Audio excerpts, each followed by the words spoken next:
Welcome back to What the Study Says. You know that sound, right? The hiss of a can opening, the fizz of a cold soda?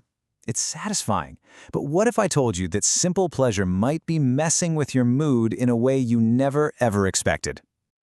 For years, we've heard the same old story. Soda's bad because of sugar, which means calories and cavities. And look, that's all true. But it turns out that's not even the whole story. Not by a long shot. Because some brand new research, hot off the press for 2025, from the super prestigious journal JAMA Psychiatry, has found this really direct link between soft drinks and depression. And the key to the whole thing, it's hiding in your gut. Okay, so let's dive into soda's not-so-sweet secret. We're going to go way beyond the stuff we all know about, the calories and cavities, and get into something much deeper. Now, to be fair, scientists have kind of suspected this for a little while. The evidence has been building that there's some kind of link. They've noticed that people who drink a lot of soda also tend to report more symptoms of depression. But the million-dollar question has always been, why? What's the connection? And here is where the plot really thickens. Past research found something kind of strange. This link to depression seemed to be a special problem with sugary drinks. Eating sugary solid foods, like a slice of cake, didn't seem to have the same strong connection. So what on earth is the deal with liquid sugar?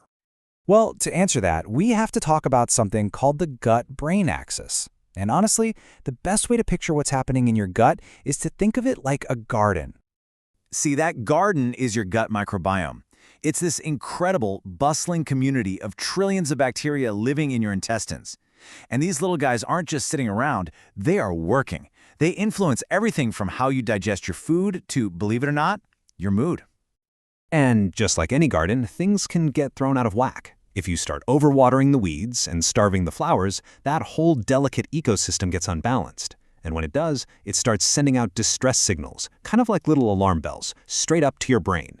That's the gut-brain connection right there. So if our gut is a garden, this new study has basically identified a really nasty weed that soda helps to grow.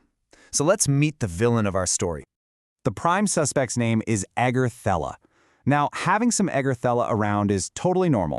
It's supposed to be a quiet little resident in our gut garden. But here's the problem. It has a favorite food, and that favorite food is the simple sugar you find in soda. So the study lays out this super clear chain reaction. It goes like this. You drink a soda.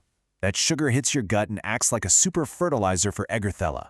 That one bacteria starts growing like crazy, and it throws the whole garden out of balance. The final domino to fall, your gut sends those distress signals to your brain, and your mood can be affected.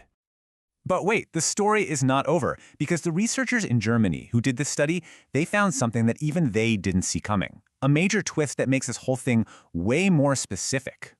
First off, this was a legit study. They looked at over 900 people in Germany. They compared a group of patients diagnosed with major depressive disorder against a group of healthy controls. So a really solid setup. And this is the jaw-dropper. When they crunched the numbers and separated them by gender, the results were just stunning. The connection between drinking soft drinks and having a higher risk of depression was almost entirely because of the women in the study. For the men, there was no significant effect. None. Okay, so it's really important to put this into perspective. This overgrown Eggerthella is a major clue, right? But it explains about 5% of the effect of soda on depression severity in women. And that means depression is, of course, incredibly complicated. This is one piece of a much, much bigger puzzle, but it's a piece we didn't have before. So the big question, what does this all mean for you and me? Let's break down the big takeaways for our own health and for the bigger picture. All right, let's recap. 1, we've got a clear link between soft drinks and depression, and it's especially strong for women. 2, the gut is a major pathway for this. 3, a specific bacteria, Eggerthella, is a key player. And maybe the most important takeaway, the study's authors point out that this is a widespread but completely avoidable risk. It just hammers home how much power our diet has over our mental health. And thinking even bigger, this study has huge implications. The researchers themselves suggest that things like sugar taxes aren't just about fighting obesity anymore. They could actually be a tool to help reduce the risk for depression across the whole population. And maybe the coolest part is what this means for the future. This research opens up a whole new door for treatment. The idea of tackling depression by rebalancing our gut garden, that's not science fiction anymore. It's a really, really promising new frontier in mental health care. It really makes you wonder, doesn't it? If a simple can of soda can have such a complicated effect on our mood, all through our gut, what other secrets are hiding in the things we eat and drink every single day? This study is just a fantastic reminder of that deep connection between what we eat, what lives in our gut, and how we feel. If you found this explainer as fascinating as I did, please subscribe to What the Study Says, and hey, share it with someone who you think might find it useful. Thanks for tuning in.